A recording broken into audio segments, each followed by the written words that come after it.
started my reaction in. Oh, almost forgot to mention, right before I start my reaction, I am watching it from Funimation's website. Almost forgot to mention that. But now I'll be starting my reaction in 1, 0, go. Alright. I actually did the cutesy little logo, especially like with the high-fiving. I'd say it's one of the more creative logos as far as I see for an introduction to an anime episode.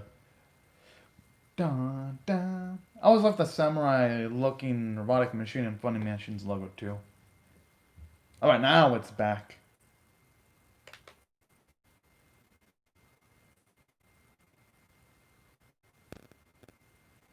Maybe having both of them try to understand each other, that's my guess as to how they interact like friends. I like how she's kept all in suspense. Hmm.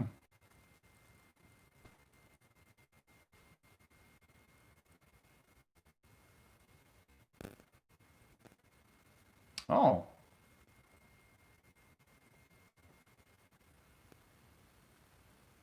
Ah, what a tease. Oh, whoa. Now it's kind of making me start to wonder if Seria truly, if she truly actually did know who Alice was, if that's actually part of her memory, or if that's her just having a weird and off dream.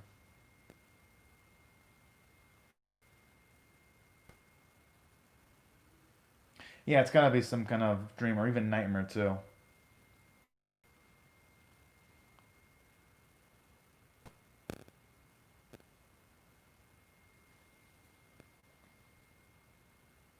Dang. Talk about one of the shittiest ways of waking up in the morning. Aww. I mean, I gotta admit, that was a pretty nice scene there. At least we got to see how much she really does care about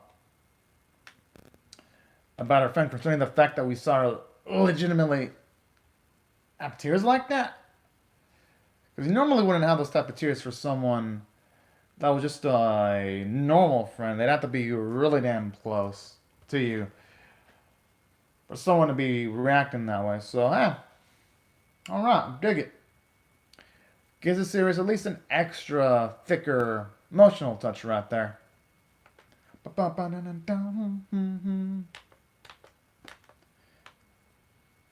right, I'm definitely getting used to the opening song for sure.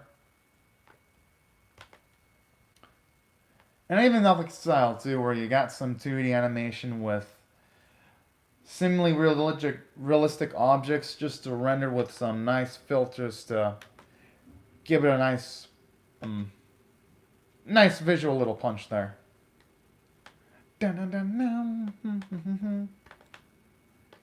All right.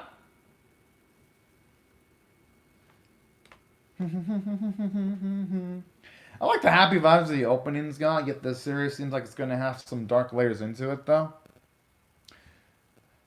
So it feels like it's having a nice, little cool, deceptive factor to it, too. A theater named Desire. Kind of reminds me of a story called The Street Crime Named Desire. I wonder if it's...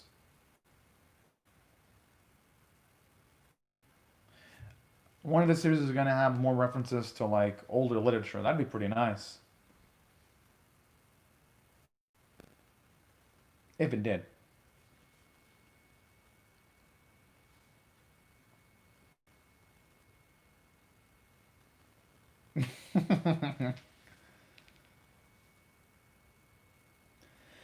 On the way, it's kind of like a little bit. It's kind of a little bit sad though, just seeing like the loneliness she's got though, where she has to talk to the stuffed animals to make things lively. Aww. It's a shame that she doesn't have parents there with her so that she can talk to help motivate her. So I do like that. Shows you the type of emotional struggles. I don't think she would have anything to. Okay, at the very least, Iguchi's actually apologizing too. Because I don't think our main protagonist needs to apologize. But Higuchi needs to apologize though for some of for the stuff she said in the previous episode.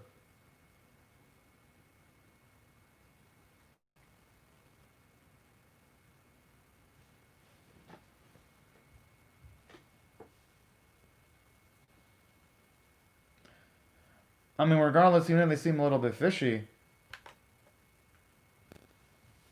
I actually like how you see how she's looking out for her friend there. So I like how they're making her balance. She was kind of a. I love her overprotectiveness. Whoa. I mean, they did look within kissing shot distance, so. But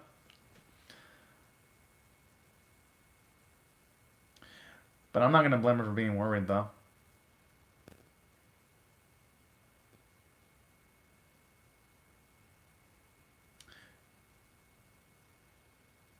Damn, that is some super advanced looking tech right there.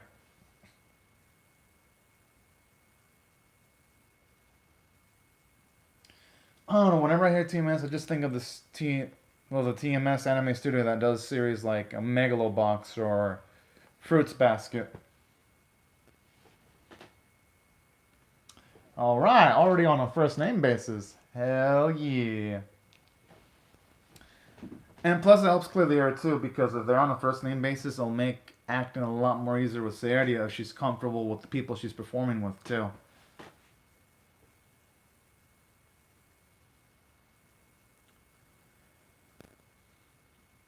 I mean, at least now we know. Okay, at least now we know where they get all those fancy backgrounds from. Damn.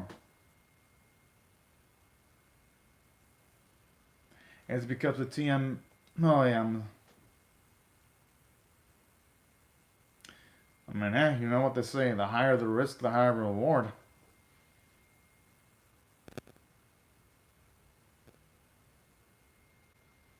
Ah, man. Sirius keeps on teasing us. But in a good way.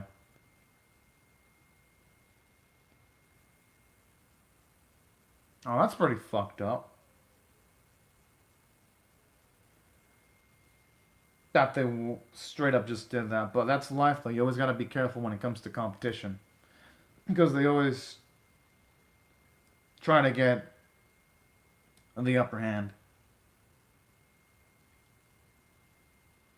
Although when it comes to doll, it feels like she's like that 24/7 though.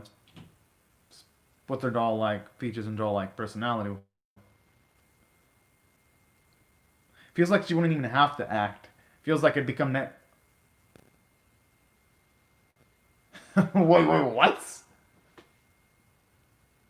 I thought that chick was legitimately a person. Okay. Talk about pretty dang funky.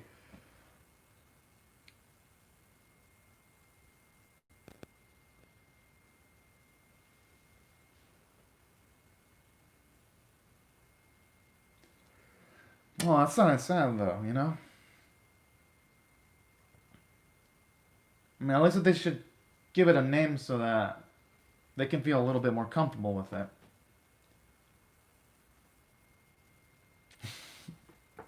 Oh man, I love that cute little wink. Damn. So bold. She actually counted the exact seconds. What the fuck?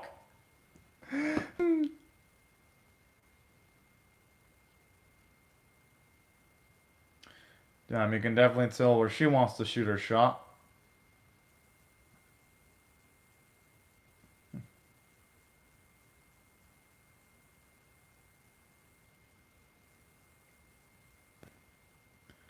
What type of name is Love Mean though?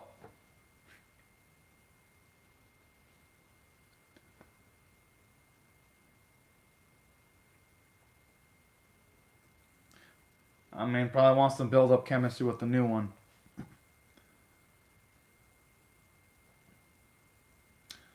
I mean, but hey, she's being late for a good cause though. Doing work for her family, nothing wrong with that though.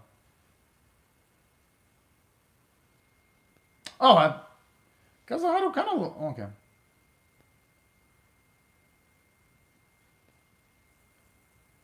Hmm.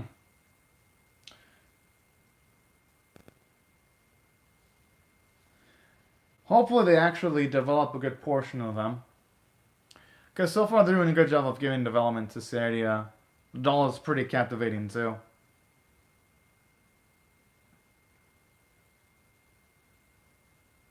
For now. The thing is, sometimes people have the outward appearance of appearing nice, but they may not actually be that nice. But Kagami, she's a bundle of joy too. I've actually been liking her ever since the first episode.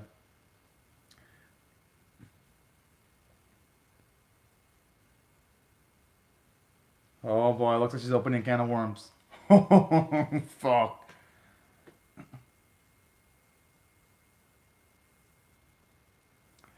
She's gonna piss with Kagami so much.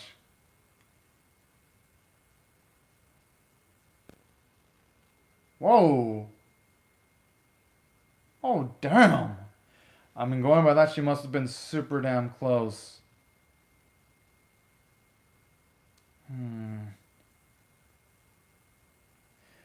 She must have been really close to that girl then, for her to react that way. But you know, I kind of like that, showing you that Kagami, even though, yes, she's outgoing, she ain't a perfect girl. And I kind of like that. Any characters with like emotional baggage is instantly a better character from my perspective.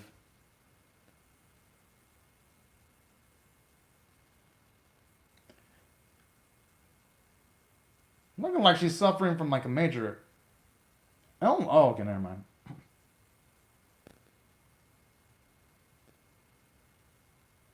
Look how she's blushing.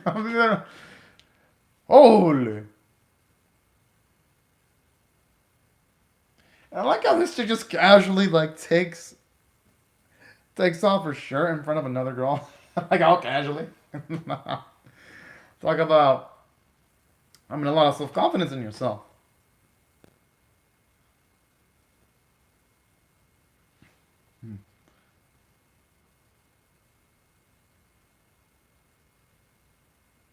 And plus, oh, the other girls can kind of make up the difference. They just gotta perform well, and that might be enough to pay the bills.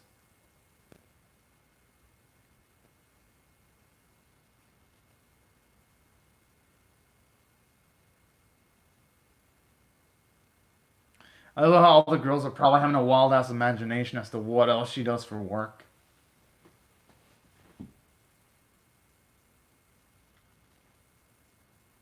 Oh.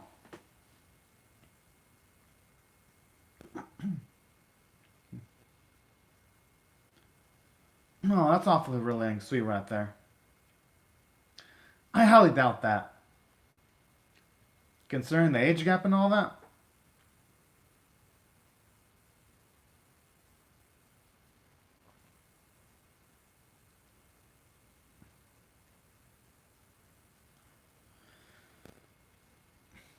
Okay, I wonder what. Kind of reminds me of Hello Kitty, like the little design on the head.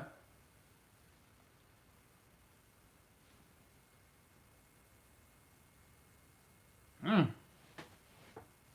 Question is, who will they compete with in the Battle of the Bands, though?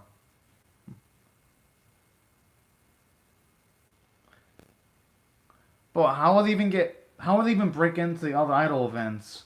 And how will they get through the security? That'd be the bigger question.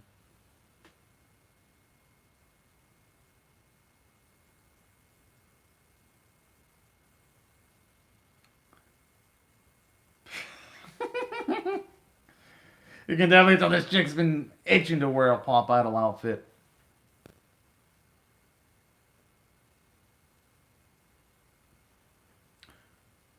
Hmm. Oh, okay.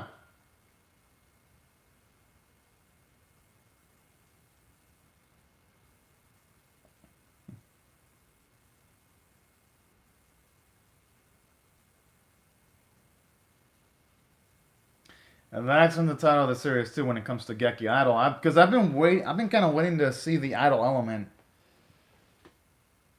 I like how instantly her face lights up. Oh Lord.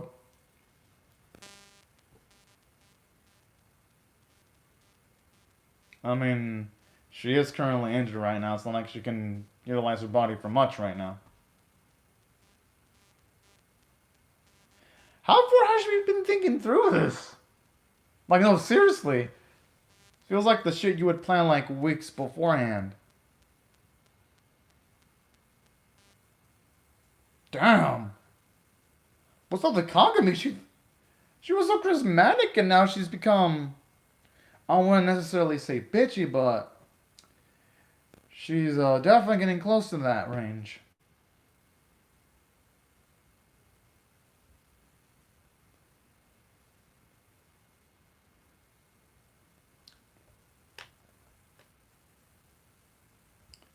I actually love. Oh, I mean, hey, you gotta give her rest, Gucci.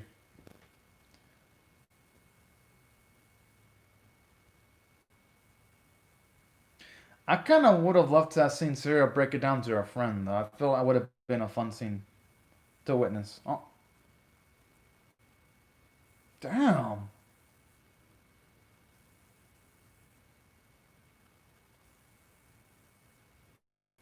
But the biggest question: when is Heidi gonna calm down, though?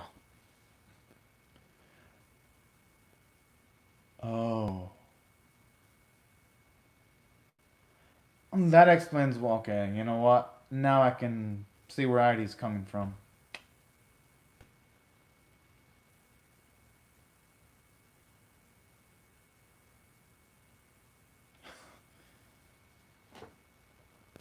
Damn, but this girl doesn't have to be smiling though. I'll tell her to. Poor little Kagami. Okay. Oh. Hmm.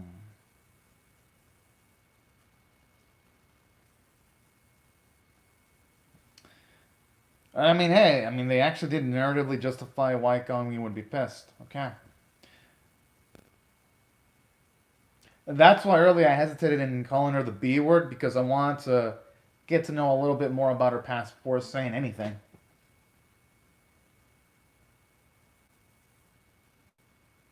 Yeah, she actually does look great. I think she kills the outfit.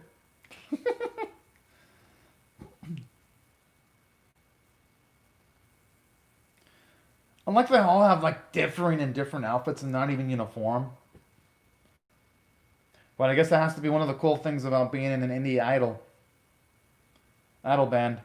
You don't have to worry about uniformity or any of that kind of stuff. As much as say you would if it's a.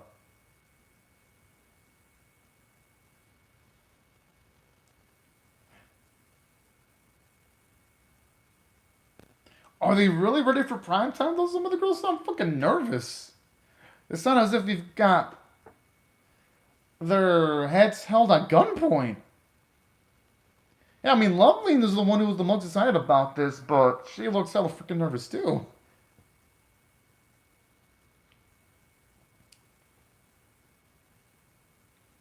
I like how just instantly runs away.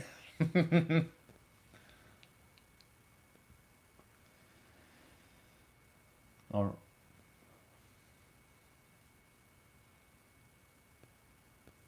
hey, not bad.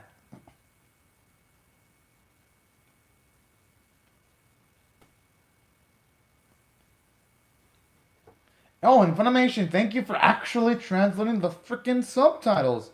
You didn't do that for Idly Pride, but hey, at least you did it for this series.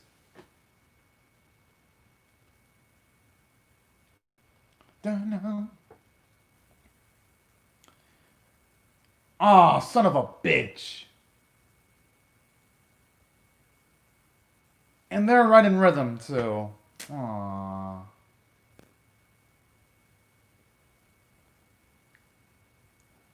Oh, you can really tell she was so dedicated on it, too. I mean, bad luck. I mean, the only thing they can do is just.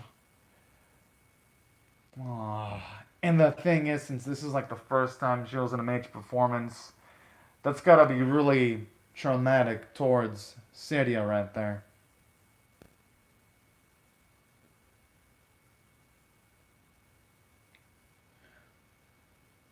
Oh, so are they gonna try to go for a play to try to make up for the fact that there's no electricity? I gotta admit, that's actually pretty smart. And it shows you some character development for Sierra because it shows you that she's getting a lot more adaptability. So this actually really like.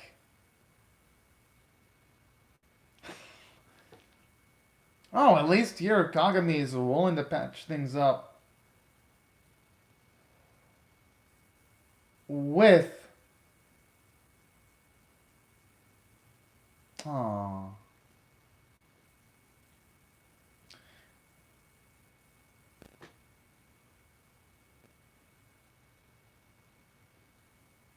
Oh, okay, I gotta admit, saving the rest of the flashback a bit, where when Kagami shows up and helps assist Sierra, is actually a really dang nice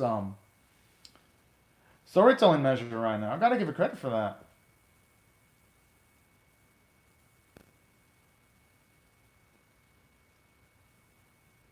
Hopefully, we like it.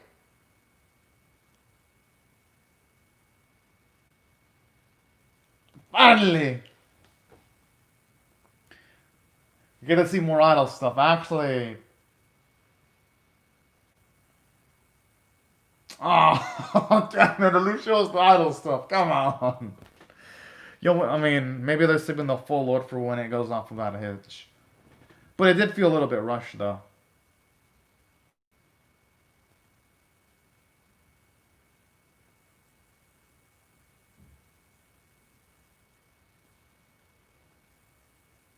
Oh boy, I wonder who's this dude. It seems like some bad news, though. Damn.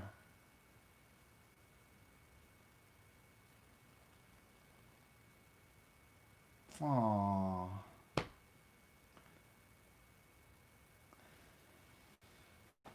Like, right when you think everything's gonna be happy, this series just takes a sledgehammer and slams you in the face, figuratively, for thinking everything's gonna be happy. But hey, you know what? I'll give it credit for that. Does make for a nice whiplash effect. Now, as for the episode itself, it was a little bit of uneven.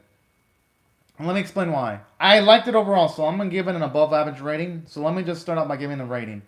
If I had to rate this on a scale of 1 to 10, with 1 being abysmal, 5 being average, 10 being exceptional, it was a solid 7 out of 10 for a bit above average, but I can only really settle giving it a 7. I'm not going to give it an 8 because, for one, I would have loved to have seen the full-on idol performance. Considering the series is called Gekidol, it's kind of disappointing that the idol stuff was skipped. Now, don't get me wrong. I thought the scene where Airi was where Kagami was assisting Sierra at the end was pretty nice. I do like that, and I would have loved to have seen more of that play stuff. But the thing is, though, even though that was a beautiful scene, I felt like it would have been a lot more of a fuller experience. It would have seen Kagami perform the idol stuff alongside the other girls, too. It would have made it a more fleshed out experience. Hey, I actually don't mind seeing Higuchi more prominently showed off.